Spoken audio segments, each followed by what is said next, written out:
chorégraphie, finalement, toute une posture qui évoque peut-être une sexualité, on va dire, queer, alternative, etc.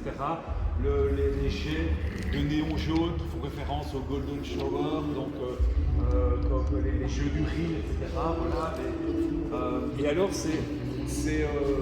évidemment, c'est patrouille, et là, on revient à cette idée de cruising, le patrouillage, ces véhicules qui ont été programmés. Il y a une intelligence artificielle dans chacune, et qui tantôt sont en mode, on va dire, chorégraphique, et là je pense que pour l'instant c'est une sorte de petit ballet synchronisé, mais qui à un moment aussi se mettent en mode de chasse, ou en tout cas vous suivent, donc vous pouvez un peu entrer en interaction avec eux, mais voilà, je laisse peut-être Aline compléter mon introduction. Oui, et l'estrade aussi, donc parce que c'était un petit peu l'idée de faire une sorte de travail, une sorte d'opéra aussi, dans lequel les voitures étaient les protagonistes, il y a la musique également, et voilà, le fait qu'on puisse interagir avec les voitures, mais aussi s'extraire de la scène et pouvoir regarder sur l'estrade, pouvoir regarder en haut. Je pense que toute la salle a été construite dans cette idée-là, l'idée d'une pièce de théâtre, d'un opéra.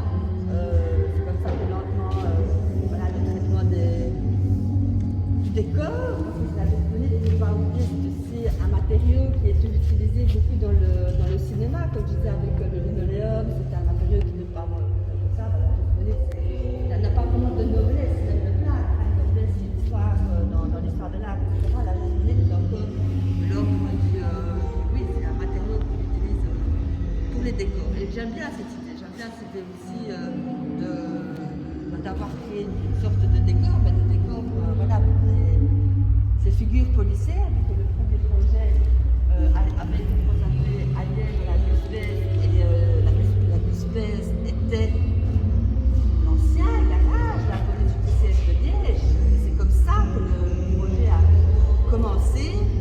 Donc là, il n'y avait que les 3 grilles, les voitures en petit format.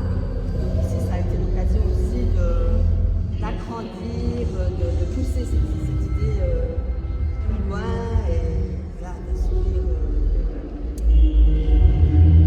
Donc les. Mais il y avait aussi une référence iconographique. Moi, au début, ça me faisait un peu penser au dessin de Pierre Kossowski, Oui, mais la référence oui, mais la référence. Oui, Cranach. Mais surtout la référence à Elisa Bou, mais ça tout en parlait de.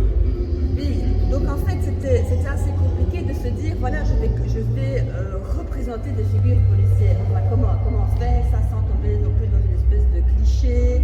Et alors voilà, lentement l'esthétique est arrivée aussi en me disant que je n'allais peut-être pas me baser sur des photographies ou des photos de corps, mais plutôt sur des dessins ou des peintures. Et donc j'ai aussi été voir beaucoup dans tout ce qui est la représentation homo-érotique dans l'art, à travers l'histoire de l'art. Et c'est comme ça que je suis tombée aussi donc, sur ce projet de Elisa von Kupfer, qui est un artiste, historien de l'art, etc., né à la fin du 19e siècle, qui s'était installé avec son compagnon tout près du Monte Verita, dans le sud de la Suisse, où ils avaient tous les deux créé une nouvelle religion qui s'appelle le clarisme, et qui n'a jamais eu plus de 40 adeptes. Et dans cette grande maison, ils ont construit un temple dans lequel Elisa von Kupfer a peint le paradis, on va dire le paradis du clarisme.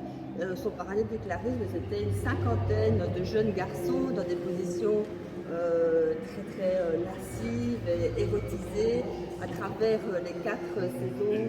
Et androgyne aussi. Et androgyne, oui, complètement androgyne, et qui faisait donc un dessin, un panoptique de 360 degrés. Et donc là, on va dire que c'est, ici aussi, ça a été l'idée de faire plus, de l'agrandir,